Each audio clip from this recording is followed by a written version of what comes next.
നമസ്കാരം, മെട്രോ മാറ്റിനിയിലേക്ക് സ്വാഗതം. Hema committee report തരംഗം മലയാള സിനിമയിൽ ഉടനീളം മലയടിക്കുകയാണ്. ഈ സമയത്ത് എല്ലാവരും ഭാവനയ്ക്കൊപ്പം നിൽക്കുന്നു. ആ താരത്തിന്റെ കടന്നുപോയ കാലത്തെക്കുറിച്ച് ഓർത്ത് വേദനിക്കുന്നു. നാം കൈയടിച്ച് ആഘോഷമാക്കിയ പല താരങ്ങളെയും പ്രതിക്കൂട്ടിൽ കാണുമ്പോൾ വല്ലാത്തൊരു മരവിപ്പാണ് തോന്നുന്നത്. വർഷങ്ങൾക്ക് മുന്നേ ദിലീപിന്റെ പേര് ഒരു ടാഗ് ലൈനോടെ മാധ്യമങ്ങളിൽ നിറഞ്ഞപ്പോഴും ഇതേ മരവിപ്പായിരുന്നു.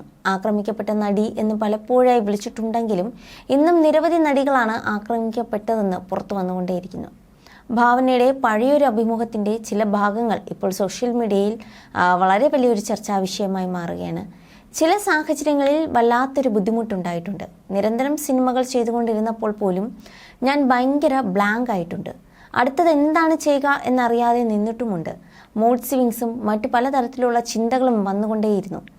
ആ ഫീലിങ്സിൽ മാറ്റങ്ങൾ വന്നുകൊണ്ടേയിരിക്കും. ചിലപ്പോൾ ആ ബുദ്ധിമുട്ട് മാറും, ചിലപ്പോൾ പിന്നെയും പ്രതിസന്ധികൾ അലട്ടും.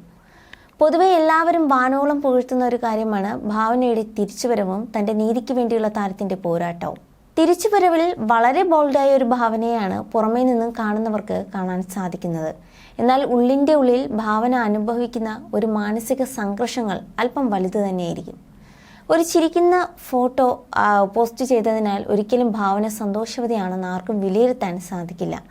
ഒരിക്കലും ഒരാളെയും പുറത്തുനിന്ന് ജഡ്ജ് ചെയ്യാൻ സാധിക്കില്ല. ഒരു ചിരിക്കുന്ന ഫോട്ടോ പോസ്റ്റ് ചെയ്തതുകൊണ്ടോ വീഡിയോ അപ്ലോഡ് ചെയ്തതുകൊണ്ടോ അവർ ഹാപ്പിയാണെന്ന് പറയാനും സാധിക്കില്ല. ചിലപ്പോൾ ആ ഒരു ദിവസമായിരിക്കും കൂടുതൽ സന്തോഷത്തോടെ ഇരിക്കുന്നത്.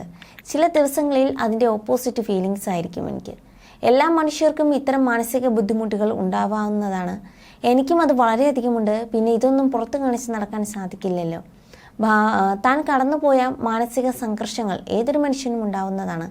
അതിൽ നിന്നും പുറത്തു വരുന്നത് അത്ര എളുപ്പമല്ല. എന്നും രാവിലെ എഴുന്നേൽക്കുന്നത് ഇന്നെല്ലാം ശരിയാക്കാം എന്ന ധാരണയിലല്ല. ചില കാര്യങ്ങൾ അത് മനസ്സിൽ തന്നെ ഒരു നോവായി നിൽക്കും. എൻ്റെ അച്ഛൻ മരിച്ചിട്ട് 8 വർഷമായി.